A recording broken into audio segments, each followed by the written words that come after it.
Hello and good evening, everybody. We are back with another T20 series, limited over setup. Now we come to the shortest format of international cricket. That's the T20, the most entertaining and the most exciting format to watch out for. Today we have with us our expert Salil. Hello, Salil. Good evening. Welcome to the show. Hi, Rushabh. Nice to be here on the show and really excited for the T20s between India and Sri Lanka. And let's hope the boys put up a great show. Yes, Salil, and how this format is really quick, really fast. We'll just go straight to the discussion. The ODI series ending up at 2-1. Sri Lanka getting that big win in the last ODI, something which will boost their confidence up. What are your thoughts on the T20 series, considering the ODI performance of Sri Lanka? Well, the ODI performance can be a slight confidence booster, but they don't really change things as much because Sri Lanka is currently placed not in the top eight of the T20s, and they really need to play those qualifiers, along with Ireland, Netherlands, and Namibia. So they're really reeling at the bottom of the cricket ranking. So that win would give them a little bit of confidence to beat this second string Indian side, which also has its set of problems, if I may say. I really think that the Indian team, the few players are really trying to save their place in the team, while a few are really trying to aggressively enter the team, like Surya Kumar Yadav and Ishan Kishan. So exciting thing to watch. A lot of fluidity will be there in the teams between these three T20s. But all in all, I think it should be an exciting contest. And you rightly use the word exciting. That gets us back to the toss. Sri Lanka have won the toss. They have decided to field first. So if I talk about the history of India-Sri Lanka in the ODI series, when India won the toss, we lost the game. This time round, India has lost the toss again. What are your thoughts on the toss and Sri Lanka's decision to field first? Well, I think it's a good toss to win for Sri Lanka. Like the captain said at the toss, he said that the ball will stay up a bit, and it has rained, so they don't expect the batsmen to have an easy time in the first 5-6 overs. So it'll be a little difficult to score to begin with. But you never know if India is put into bat and you have free flowing batsmen like Prithvi Shaw, things pitches and things don't really matter, and he's playing in the form of his life. So who's got his debut for his T20 as well. So it'll be nice to see that India bat first and score a big 200 runs.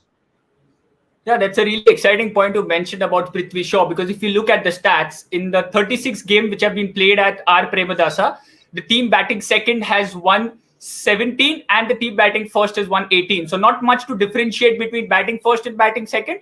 Also, especially we have seen that the wicket gets much more easier to bat under lights in the one-day series we saw. This series, especially just a 3.5 hour game, completely under lights. Sri Lanka batting first. Which players are you thinking about? I mean, the main players, if I have to talk about in Sri Lankan setup, is comeback of Isuru Udana and Wanindu Hasaranga. The bowling department looked a bit unsettled, but you get these two experienced players in the side, it becomes a much solid bowling attack. So what do you think Sri Lanka must be feeling like right now having these two players inside? I think that their chances would be boosted because Hasaranga is one of the top T20 bowlers. He's picked up 10 wickets in 2021.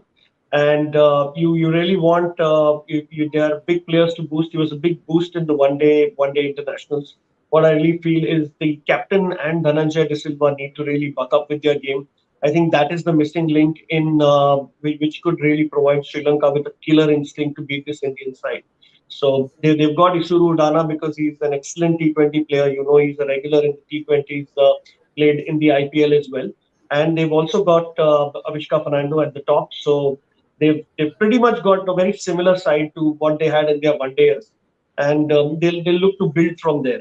I think like we were speaking about in the one dayers, we really want the coach and the support staff of the Sri Lanka team to really build a unit for the upcoming years and not just think about winning a game with any kind of combination. They just want them to blend in, make a very good, well-oiled machine so they can play good international cricket in the upcoming years. You spoke really well about the Sri Lankan side, so we'll go a bit in detail about that. We'll have a look at the playing 11 of Sri Lanka. Salil, your talks on that, especially the opening batsman you mentioned about Avishka Fernando. You have somebody like Minod Bhanuka and the experience coming in as we go down the order. Your thoughts on the playing 11? Yeah, I think it's an excellent one to begin with. These are the guys in form. You see Avishka Fernando and Bhanuka opening the innings along with Dhananjay De Silva and Asalanka. So they've got a very balanced side. I'm glad they've taken Akila Dhananjay also, who's bowled excellently in the last one day. So he'll be a very big boost to this team, which really needs a lot of variation in the spin department to confuse the Indian batsmen. I think that can make he can work hand in hand with Hasaranga to make it difficult for the Indian batsmen. So all in all, I think it's a balanced side, the best that Sri Lanka can put forward at this moment, and they would be raring to go against Team India. So we have spoken about the Sri Lankan side. Now let's look at the opponents they are playing. Called the second string Indian side, but capable enough of giving a tough fight to the A side also. Your take, Salil, on the Indian setup. Oh, it's a brilliant T20 side. This could be one of the sides that one of us would speak about in one of our IPL shows, saying that, oh, this is our IPL 11 out of the Indian players. But yeah, no surprises there. Prithvi Shaw had to open, and Shikhar Dhawan being the other opener, Devdutt Padikkal has to wait a little bit for this. But quite surprised to see Sanju Samson in the squad as a wicket keeper, while Ishan Kishan has been picked as a batsman on number three. So that's a really good boost for him. Surya Kumar is not a big surprise. I'm a little skeptical about Hardik Pandya. His place in the side could be, in a little bit of worry, because if he's not able to bowl his quota of overs and he's not able to bat the explosive way, then he could be shown the door very soon. So this feels like a very important series for a Hardik Pandya. He really needs to show and bring his international experience to this and perform and make sure that he's not on the other side of the selectors list. So that's one thing. The other player that I am slightly worried about is Yuzi Chahal, with Rahul Char bowling brilliantly with his variations and not allowing the batsman to score many runs. His place could be in jeopardy, because there's not much you can expect from him in the batting department, and also he's not the best of fielders. So if he's not bowling and taking those wickets early on in the power plays or later on in the innings becoming expensive, he could also see the door. So a little bit of nerves, you can say, for these two players, established Indian players, played in the one day side, have been regular, but one days and T20s. But now they are the guys to watch. They really need to buck up their game. I think the rest of the squad looks absolutely fine and balanced. Uh, that's really great. We'll just take your viewpoint on the two players you specially spoke in detail. Hardik Pandya, Yuzvendra Chahal. Both are established players.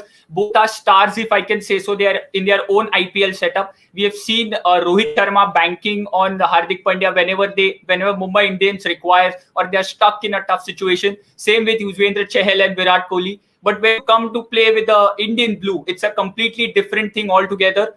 There's a lot more pressure on you. So, what do you think would be going in the minds of somebody like an Hardik Pandya, who's not had that good an ODI series? He's been taken for cleaners when he's bowling, runs not coming from his bat, and somebody like Yuzi Chahal, who's maybe had a start-stop series. He gets wicket, he goes for runs. Again, he comes back, takes a wicket, goes for runs. So, what do you think would be going in their mind, and what they should do as per you to maybe have a successful T20 series this time round? I think they just need to apply themselves. There's nothing different that they need to do. They need to stick to their games. Hardik needs to see in a few balls at the start and then go his usual way. I think he'll be more successful in the T20 format than the one day format, because clearly he cannot bowl his quota of 10 overs. I think, but in T20 he can come quite handy with a couple of overs and him coming down in the last 3-4 overs and trying to go for it with strike rates of more than 15 runs an over. So I think what they really need to do is stick to their game. There is a lot of nerves. Hardik comes back after an injury, and he was injured most part of last year, from what I recollect. And getting back to the international scene is not really going to be easy, because you might be playing not the best Sri Lankan sides, but they are international players nonetheless. So that will also, and the Sri Lankans will also bank on that. So I really think the captain would know very well how to use these two players, and they really need to bring their A game. Otherwise, I would really, if I was the coach, I would make the changes in the second T20 itself. Oh, that's a brave statement coming from Rushabh Salil. spoke about nerves, we spoke about pressure. There's another player in the Indian side who will have those nerves, have that pressure, is Varun Chakravarti.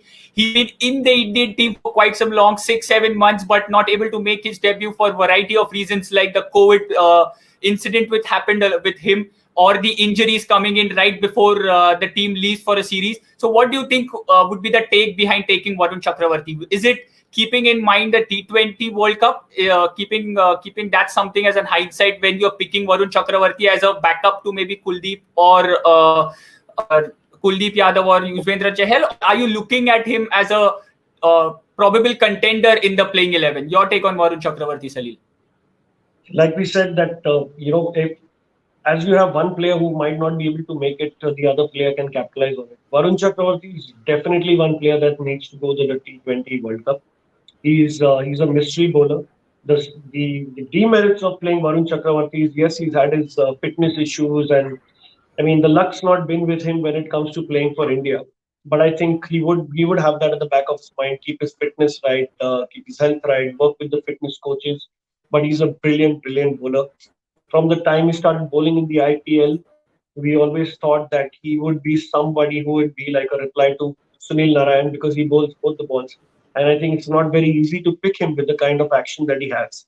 So I heard Ajay Jadeja saying this earlier today that if he plays really well in this game, you just rest him for the next two and don't show him till the World Cup comes because you don't want the world to read him. But anyway, they have a lot of IPL videos to read him if they want to. But yeah, it's a great feeling of having Varun Chakravarti. Finally, he should have really played all the T20s. He should be playing them, and India might just get their next big bowler in the spin division. Next big bowler for India. That's a very big statement coming from you, Salil. With the World Cup in hindsight, definitely we are looking to have a strong spin bowling attack, especially considering that the World Cup is happening in UAE, where we have seen how much the ball turns. Now, just talking in short about the Sri Lankan spin department you spoke about. There was somebody like a Jaya Vikrama who impressed us a lot in the third T20 in the third one day, but he wasn't able to make the side today. Akila Dhananjaya has been backed to make the cut in the playing 11 today. Vanindu Hasaranga, we spoke about him having an injury and missing out a third ODI, makes a comeback today. So how much do you think that spin will be a part today? Especially both the teams are playing two specialist spinners and one a part-time spinner. What do you think is the plan or the wicket? Because if you look at have a look at the wicket, it's a bit dry. There's a bit of grass on the pitch once again, but we have seen the spinners coming to pitch, the ball gripping a bit, and because of the rains, the odd ball holding up or sticking on the wicket, if I can say so. So your take on the spinners, and which setup do you think has a better and settled spin department out of the two? I think the Sri Lankan spin department is their match-winning strategy because the best front that Sri Lanka have against India is the spin department. You have a Hasaranga and you also have an Akila who's got quite a lot of experience. I think he's been picked over the other bowlers because of his experience. These both can really spin a web and they can be lethal for the Indian batsmen. The Indian batsmen have it in mind that Hasaranga has made things difficult for them and picked up wickets. If you recollect the second one day that we almost lost, thanks to that effort by Deepak Char. But yeah, these two bowlers are going to make life difficult for India. They also have a couple of part-time bowlers like the captain and you have Dhananjay De Silva as well. So you can expect them to bowl at least 12 overs of spin in their quota of 20 overs. And that could be the make or break for India. The other way to look at it would be India knowing that they're going to play all the spinners. It'll be easier for a Hardik Pandya or a Ishan Kishan or Surya Kumar Yadav to pick their spots and score those runs, in the gaps where they can put up a bigger score. So it's even so far, but Sri Lanka will be really hoping and keeping their fingers crossed for their spin department to do very well, for them to have an easier target to chase. We could clearly understand your inclination towards Sri Lanka having a strong spin setup going into this game. Salil, last question to you. Your predictions. Just before that, I'll give you one stats. In the last 10 years, India has played 4 T20Is at R. Premadasa against Sri Lanka, and the record is 3-1 in favor of India. So with that, your thoughts, which team is going to win this, and who do you think will be the players to watch out for? I think India would win this. India would post a total of more than 160. 157 happens to be the average score at Premadasa, but I think India is capable of scoring more than 160, and they'll be able to defend it as well. I think the players to watch for would really be Prithvi Shaw, since he's debuting and he plays some free-flowing cricket. I'm not counting out Surya Kumar Yadav at all.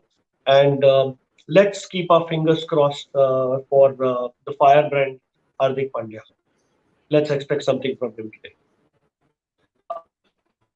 We all hope so that all these Indian stars fire. Along with that, some Sri Lankan stars also come to the fore. Thanks, Salil. The players are out there. The umpires have taken their positions. The first ball is about to be bowled. We'll catch you. Thanks, Rushabh.